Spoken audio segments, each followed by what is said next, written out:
Morph, you're part of the team. We are your family. No matter what Sinister has done to you, you are and will always be one of the X-Men. Another GospelX, Gospel according to the X-Men. It's been a while, and welcome back for staying with us. My friend here is Henry, and I'm Jonathan. And so we are doing, remind me again, Season 2. Season 2, Episode 12 and 13. So we're doing 2 episodes. Reunion. Yeah, this is where, I already showed a clip before we started. So it's where, finally, we finished the whole jungle scenario. The jungle arc. The jungle arc. Yeah, and now walking through the jungle for the entire season. And now there's an explanation of why there's a jungle and why why they don't have powers, and now we're in that cave in Sinister's club or hideout, and then we have this dialogue between Morph and everything. Okay, so Henry, you take it away. What is our takeaways? I think the biggest takeaway here is we finally see an end to Morph's arc. You know, at the very beginning of the first season, when they assault the base and the X-Men go and assault the base and they get ambushed, Morph gets left behind. Yeah. And he feels betrayed. He feels let down. And you see this in the episode where that the team feels a ton of guilt as well when they realize that he's still alive. They actively pursue him. Mm-hmm. And then when they finally meet, you know, like Morph basically doesn't want anything to do with them. Yeah, yeah. And I think the number one thing that we have to take away from this is that Morph felt incredibly betrayed, incredibly let down, and angry because of the team's failure to protect him at the very beginning. So it's almost like so what you're saying is that Morph felt really betrayed. He had this anger, and then probably like he found himself very difficult for himself to actually forgive his team. Yeah, if we talk at even more basic level, that and say that he had a certain expectation, that his team was always going to be there for him, that they were the X-Men, they were gonna power through everything, they were gonna save the day all the time. No one's gonna get hurt, and everything's gonna turn out fine and dandy. Right, but it didn't turn out that way for him, and his expectation that they would always come through. Was basically not fulfilled. Yeah. And we see his arc as trying to work through that and realize that people do fail. You know, the X-Men, the super team, they do fail. They do fail. And we can talk about how in our everyday experience, no matter what relationship, who you talk to, how close that bond is, eventually you will be let down, and they will let you down because they won't be able to meet all of your expectations that you have for that person.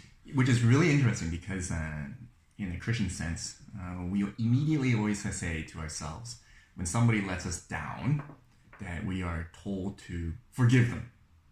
And then, of course, if they let us down many, many times, we are just told to forgive them many, many times. However, I wonder, I'm sure you agree, I wonder if we jump to forgiveness too quickly, to a point that we forget to just look at ourselves and think about, hey, do I have actually expectations of them?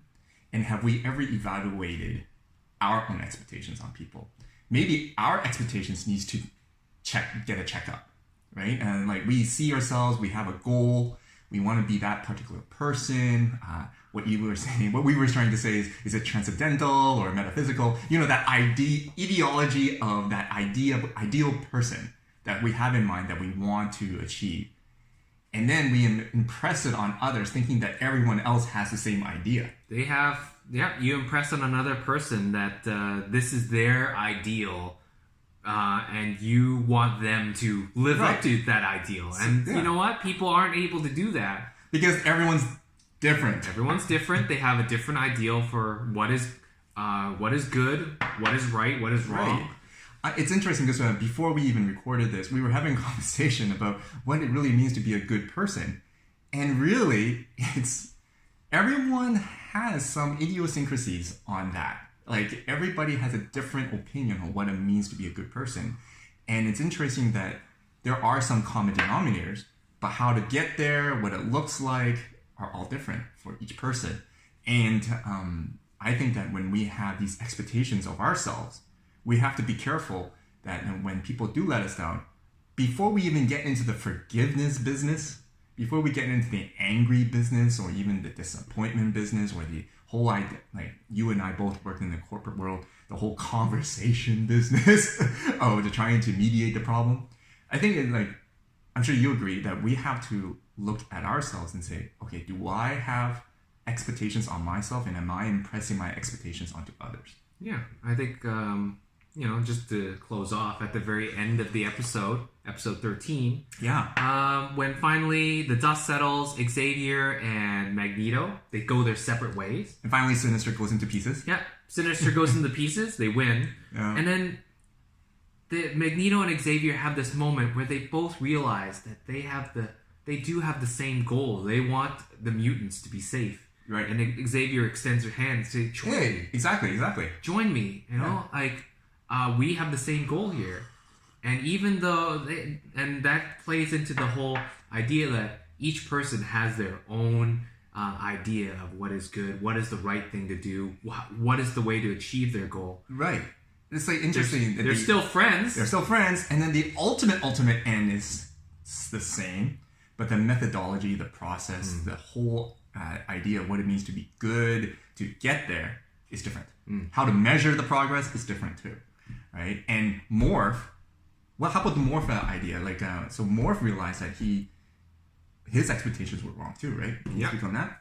Yeah, his expectations were wrong for his team, that they weren't always going to completely 100% shelter him and protect him, but at the end, he kind of realized that, hey, they failed. Yeah, but that doesn't mean that they didn't care about him. Right. That they weren't his family, that they weren't his team. In the end, when he broke through and actually rescued them, he kind of found the willpower, the strength within himself to go and save his friends. Yeah, he realized that there is a common goal.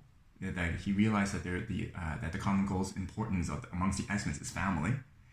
And yet he also saw the vulnerability of all of them, of these failures. And so he realized that he himself had wrong expectations of them. And so he turned around and broke through. Yeah, I think that's a... And the funny thing is, there was no forgiveness in any of that. Right? He didn't say, I forgive you, right? No. Or anything. There was no evidence that he did. It was more of a shift in a shift of expectations. Interesting, right? Anyway. Well, thank you so much for joining us with another episode of GospelX. Till next time, have a blessed week.